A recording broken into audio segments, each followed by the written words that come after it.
तब मैं अपना बर्थडे भी सेलिब्रेट नहीं करती थी, मैं कुछ भी नहीं करती थी। मतलब आई वॉज कम्प्लीटली अ सन्यासी जो सिर्फ और सिर्फ पढ़ाई कर रहा है। मैं कुछ भी नहीं करती थी, मेरे को किसी चीज़ का होश नहीं था, ना मैं बाल बनाती थी, ना मैं फेस वॉश करती थी। इतनी ज़्यादा मैं पढ़ाई के अंदर इंटू हो गई थी। ये कितनी बड़ी हो गई है यार, ये कोर्स छोड़ क्यों नहीं देती, कब तक इस कोर्स से चिपकी रहेगी, शादी क्यों नहीं कर लेती, कब तक ये जिद अपनी पकड़ के बैठेगी, मेंटली भी सही नहीं है, क्यों कोर्स की जिद पकड़ के बैठी है। जो दिलो जान से पढ़ते हो फिर भी फेल हो जाते हैं, और कुछ बच्चे ऐसे भी होते हैं जो थोड़ा बहुत पढ़ते हैं और पास हो जाते हैं। तो मतलब देखा जाए तो इस पास वाले बच्चे ने तो कम मेहनत की थी ना। Today I am a qualified company secretary and एक टाइम था जब मैं इस डिग्री के लिए है ना मरती थी। ट्रस्ट मी, मैं तड़पती थी इस डिग्री के लिए। इस डिग्री के साथ है ना मेरी सेल्फ रिस्पेक्ट तक अटैच हो गई थी। I can proudly say that I bounced back for 7 times.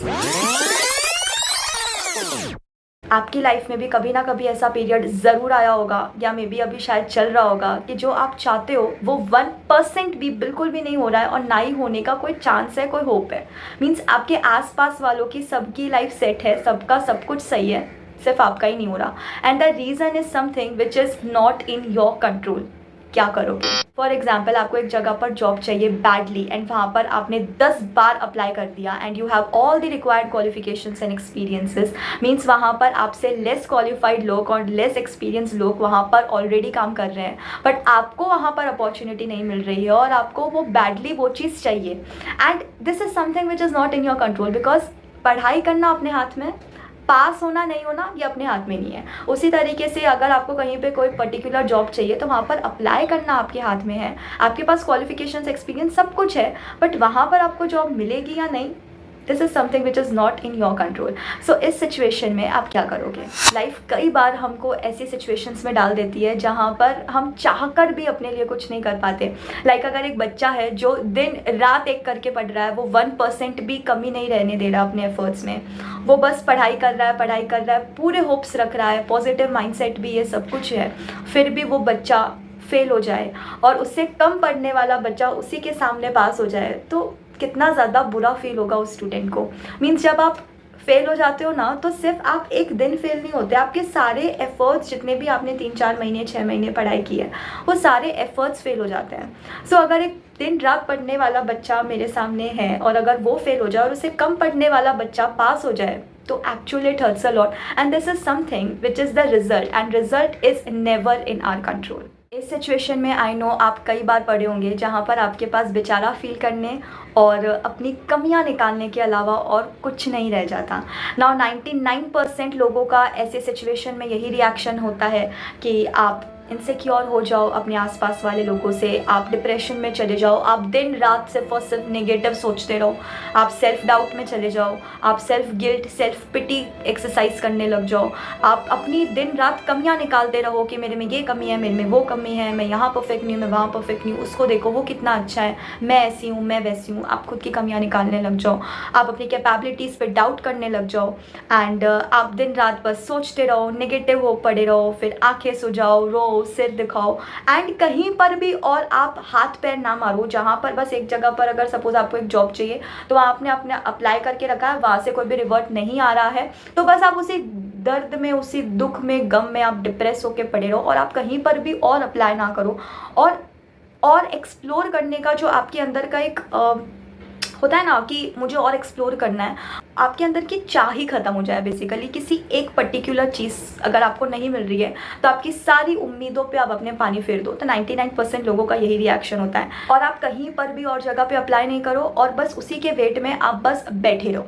अगर आपके मन की और आपके प्लानिंग के हिसाब से अगर एक भी चीज़ नहीं हो रही है तो आई अंडरस्टैंड, ये सबसे ज़्यादा वर्स्ट फीलिंग है और इसमें सेल्फ डाउट आना बहुत ज़्यादा नॉर्मल है। बट इस चैलेंजिंग टाइम में ना आपको अपने EQ का इस्तेमाल ना करते हुए अपने IQ का भी थोड़ा सा यूज़ कर लेना चाहिए। लाइक मैं आपको अपनी ही स्टोरी इसमें बता देती हूँ। Today I am a qualified company secretary and एक टाइम था जब मैं इस डिग्री के लिए ना मरती थी। ट्रस्ट मी, मैं तड़पती थी इस डिग्री के लिए। इस डिग्री के साथ है ना मेरी सेल्फ रिस्पेक्ट तक अटैच हो गई थी, एंड मैं मेंटली भी बहुत ज़्यादा वीक हो गई थी, not because of continuously Fehling in exams, but मेरी जो लाइफ है वो भी कम्प्लीटली चेंज हो गई थी, एंड मैं बहुत ही बुरे समय और बुरे दौर से गुजर रही थी, एंड उस वक्त मैं अपनी मेंटल हेल्थ को टू सीरियस ले रही थी, and I was under the psychologist, psychiatrist, and मतलब बहुत बहुत बहुत ही डार्क फेज था वो मेरी लाइफ का।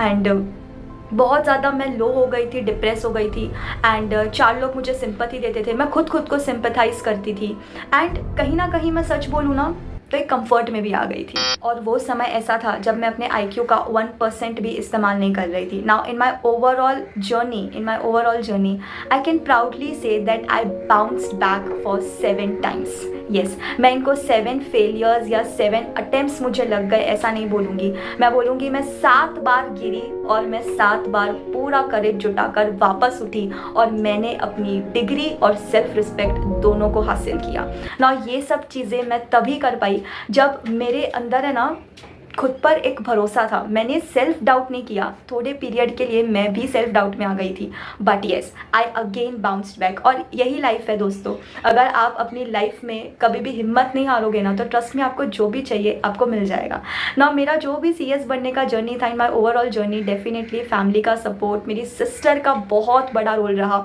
एंड ये कितनी बड़ी हो गई है यार, ये कोर्स छोड़ क्यों नहीं देती, कब तक इस कोर्स से चिपकी रहेगी, शादी क्यों नहीं कर लेती, कब तक ये जिद अपनी पकड़ के बैठेगी, मेंटली भी सही नहीं है, क्यों कोर्स की जिद पकड़ के बैठी है। इन सारे तानों ने और इन सारी चीज़ों ने भी कहीं ना कहीं डेफिनेटली इनका भी बहुत बड़ा हाथ है कि आज मैं एक CS हूँ and I achieved what I wanted, always wanted, but it was always my inner core जिसने हमेशा मुझे होपफुल रखा कि नहीं काजल, कुछ भी हो, मैं थक कर बैठ जाऊंगी बट हार के मैं कभी नहीं बैठ सकती। It was always my inner core जिसने हमेशा मुझे कभी भी मुझे हार नहीं मानने दी। और जितनी बार भी मैं गिरी, आई कैन प्राउडली से मैंने दुगने जोश के साथ बाउंस बैक किया और जो मुझे चाहिए था मैंने अचीव किया। सो अगर आपके मन का कुछ भी नहीं हो रहा, एवरीथिंग इज़ गोइंग साउथ, तो self love and self trust बहुत ज़्यादा इंपॉर्टेंट रोल प्ले करता है। मैं आपको अपने पर्सनल एक्सपीरियंस से ही बता रही हूँ। जब मैं CS प्रोफेशनल में 2 बार फेल हुई थी, तब ऐसा था कि मैं अपना 100% दे रही हूँ एंड मेरी तरफ से 1% भी कमी नहीं रह रही है। आई वॉज 100%, मतलब ठीक है मैं अपना सब कुछ दे रही हूँ एंड फिर भी मुझे नहीं समझ आ रहा था कि फेलियर क्यों हो रहा है। तो जब मैं CS प्रोफेशनल में ग्रुप 2 में 2 बार फेल हुई एंड जब मैं फाइनली उसमें पास हुई, तब ट्रस्ट में मैंने सेम पढ़ाई की थी। ऐसा नहीं है जब मैं फेल हुई तब मैंने कम पढ़ाई की थी और जब मैं पास हो गई तब मैंने बहुत ज़्यादा पढ़ाई कर ली, नहीं, मैंने सेम पढ़ाई की थी।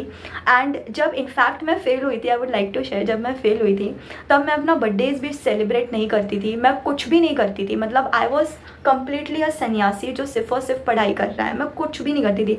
मेरे को किसी चीज़ का होश नहीं था, ना मैं बाल बनाती थी, ना मैं फेस वॉश करती थी, इतनी ज़्यादा मैं पढ़ाई के अंदर इंटू हो गई थी। एंड जब मैं पास हुई ना, उस वक्त मैंने अपना बर्थडे भी सेलिब्रेट किया था। मेरी सिस्टर ने मुझे सरप्राइज़ दिया था कि यार ये सब करने से पास तो नहीं हो रहा है, तो क्यों ना हम ये सारी जो छोटी छोटी खुशियाँ इनको हम अवॉइड करते हुए क्यों चले। तो ऐसा होता है बच्चा लोग, जब हम लोग है ना फेल हो जाते हैं तब हम अकेले में बैठकर अपनी 100 गलतियाँ निकालते हैं, अपनी मिस्टेक्स निकालते हैं एंड बाकी लोग भी हमें पॉइंट आउट करते हैं कि देख तूने ऐसा किया था, देख तूने वैसा किया था, तो हमें टॉन्ट मारते हैं, हमारी कमियां निकालते हैं और हम खुद भी अपनी कमियां उस वक्त निकाल रहे होते हैं जब हम फेल होते हैं, ठीक है। और यही जब हम पास हो जाएं तब हम ना ही अकेले में बैठकर अपनी कोई कमियां निकालते हैं और ना ही कोई हमें कुछ भी बोलता है, राइट। हमारी सारी चीज़ों पे पर्दा लग जाता है, हम सब एकदम, हमारा सब एकदम क्लीन चिट हो जाता है, सब वाइट हो जाता है, राइट। बट ऐसा बिल्कुल भी नहीं होता। जब हम पास हुए तब भी हम में कमियां थी और जब हम फेल हुए तब भी हमें कमियां थी। ऐसा नहीं है आज जो एकदम सक्सेसफुल लोग हैं उनमें 1% भी कोई कमी नहीं है, ऐसा नहीं होता है। कमियां इंसान में हमेशा होती हैं, वो इंसान की पहचान होती है। तो खुद पे आप इतना ज़्यादा प्रेशर लेना और ब्लेम डालना बंद करो कि यार मेरे में ये कमी है इसलिए मुझे ये चीज़ नहीं मिल रही है, ऐसा नहीं है।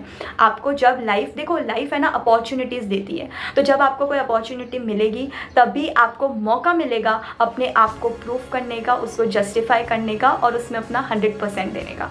अपॉर्चुनिटी मिलना नहीं मिलना ये आपके हाथ में नहीं है, तो उसका प्रेशर और ब्लेम आप खुद पे बिल्कुल भी मत डालो और आप अपनी कमियां निकालने मत बैठो। नो डाउट आपको हमेशा ग्रो और डेवलप करते रहना चाहिए, बट दैट डजंट मीन कि आप हमेशा खुद पे ब्लेम करते रहो कि मेरे में ये कमी है, ये कमी, इसलिए मुझे पर्टिकुलर चीज़ या डिग्री नहीं मिल रही है। ऐसा नहीं होता बेटा। जो बच्चा फेल होता है और जो बच्चा पास होता है, दोनों ने सेम ही मेहनत की होती है। अगर आपने एकदम अच्छे से पढ़ के अगर आप फेल हुए हो तो मैं बात कर रही हूँ, नालायक बच्चों की बात नहीं कर रही हूँ, जो बस कुछ पढ़ते नहीं और फेल हो जाते हैं, उन बच्चों को मैं एड्रेस नहीं कर रही हूँ। जो दिलो जान से पढ़ते हो और फिर भी फेल हो जाते हैं, और कुछ बच्चे ऐसे भी होते हैं जो थोड़ा बहुत पढ़ते हैं और पास हो जाते हैं। तो मतलब देखा जाए तो इस पास वाले बच्चे ने तो कम मेहनत की थी ना, फिर भी ये अपनी गलतियाँ नहीं निकाल रहा है, कोई इसको कुछ नहीं बोल रहा है। क्यों? क्योंकि ये पास हो गया। तो इसका ये मतलब नहीं है कि आप में कमी थी, आप में कमी नहीं थी। द थिंग इज़, कई बार होता है कि हमारा टाइम सही नहीं होता, तो हमारे जो एफर्ट्स होते हैं, जो हम हार्डवर्क करते हैं, उनको जस्टिफिकेशन उस वक्त नहीं मिल पाता। बट अगर आप लगे रहोगे और अपने आप पर बिलीव करते रहोगे ना, तो ट्रस्ट मी, वन डे और द अदर यू आर, मतलब आप जीतने के लिए बने हो, ये आप दिमाग में सोच के रखो। तो अपनी ऑलवेज कमियां निकालना और खुद पे ब्लेम डालना छोड़ दो, that's it. So you just don't have to be always 360 degree perfect to achieve great things in life. ऐसा नहीं होता है। जब आपका टाइम होगा तब आपको सारी चीज़ें और आपकी मेहनत को जस्टिफिकेशन ज़रूर मिल जाएगा। तो ऑलवेज सेल्फ ब्लेमिंग जोन में आप खुद को मत डालो, वहाँ से बाहर निकलो, तभी आप कुछ अच्छा और बेहतरीन अपने लिए कर पाओगे। लाइक जस्ट फॉर एग्जाम्पल, आप ये इमेजिन करो कि आपके ऊपर से है ना ट्रेन जा रही है। अब आपके ऊपर से ट्रेन जा रही है, अभी आप नीचे सोए हो, और अगर आप नीचे झटपटाओगे या एकदम आप ऐसे एंक्शियस हो जाओगे तो आप ट्रेन के नीचे आके कट जाओगे। उस वक्त आपको क्या करना है? आपको सिर्फ होल्ड करके रखना है शांति से। ये ट्रेन अभी चली जाएगी, ठीक है, then sky is the limit, everything आप जो चाहोगे वो हो जाएगा। ये ट्रेन अभी चली जाएगी। तो ये जो बुरा समय है ना, इट्स लाइक अ ट्रेन। इसमें आपको है ना कुछ भी नहीं करना है, सिर्फ अपने आप को होल्ड करके रखो, अपने सेल्फ कॉन्फिडेंस और सेल्फ लव को होल्ड करके रखो यार, अपनी प्यारी सी स्माइल को होल्ड करके रखो, दैट्स इट। ये जो ट्रेन है लाइक अ बुरा समय, ये अभी निकल जाएगा। एंड इसको है ना बार बार बुरा समय बोलना छोड़ दो। ये चैलेंजिंग समय है जिसमें आपको खुद को होल्ड करके रखना है, अपने सेल्फ कॉन्फिडेंस, सेल्फ लव और अपनी स्माइल को होल्ड करके रखना है। एंड ट्रस्ट मी, अगर आपने इस चैलेंजिंग समय में सर्वाइव कर लिया ना, देन जो सक्सेस आपको मिलेगी और जितनी कीमत आप उस चीज़ की करोगे ना, ट्रस्ट मी, आपके जैसा फिर और कोई भी नहीं हो पाएगा। You are going to be unbeatable.